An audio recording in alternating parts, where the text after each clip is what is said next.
Hindi po kami nakabili ng karne sa palengke. Bakit naman? Bawal po pala ang karne ngayon. Sino nagsabi?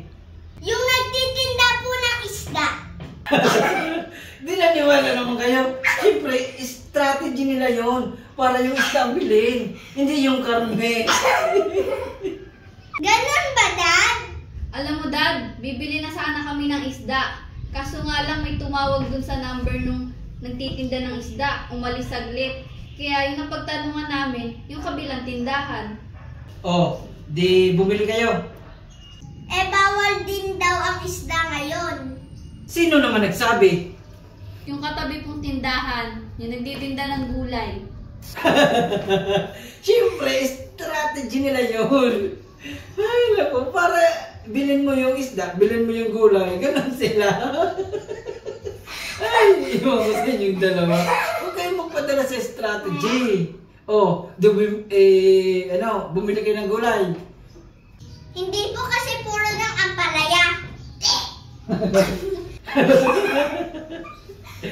Ayaw nyo naman pala yan. Masarap yun. Ay nako, kahit mapait yun, masustansya yun. Iyan ang ulamin natin ngayon.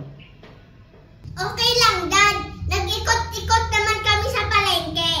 May nakita kaming karinderya yung nagtitinda ng mga ulam. Ganun ba? Maupo nga muna kayo. Nahirapan ako pag nakatayo kayo eh. Nahirapan ako makapag-usap sa inyo eh. Di, bumili kayo ng ulam. Hindi po, Dad. Kasi iluluto pa lang nila ang ulam.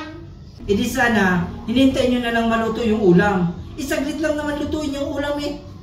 Hindi po, Dad. Matagal pa po yun.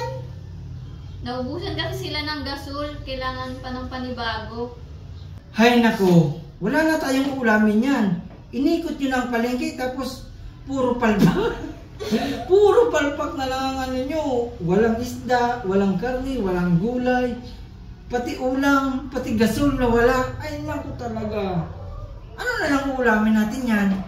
Dad, nag-order na lang kami ng fried chicken sa online. Oo, Dad, masarap yun. Sigurado ba yan?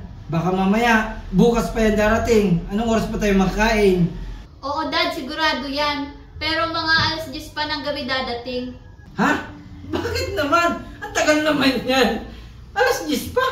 Dad, inuuli pa daw ang manok eh. Ay, naku talaga kayong dalawa. Anong oras tayo? Hindi na tayo niyan makakain. Wala na bang matino na pwedeng maulam? Ay, naku talaga. Ba't di na lang kayo bumili kayo dyan ng sa labas? Mayroon dyan barbecue. Masarap yun. Kaso, Dad, dumaan na kami dyan kanina sa barbecuehan para sana bumili ng barbecue. Oh, ba't di kayo bumili? Wala pa kasi silang uling. Meron na, dumating kanina pag alis natin. Kaso wala silang stick pang tuhog sa barbecue. At saka lighter din. Ay, naku. Puro na lang wala. Ay, naku talaga. Wala tayo nitong maulam.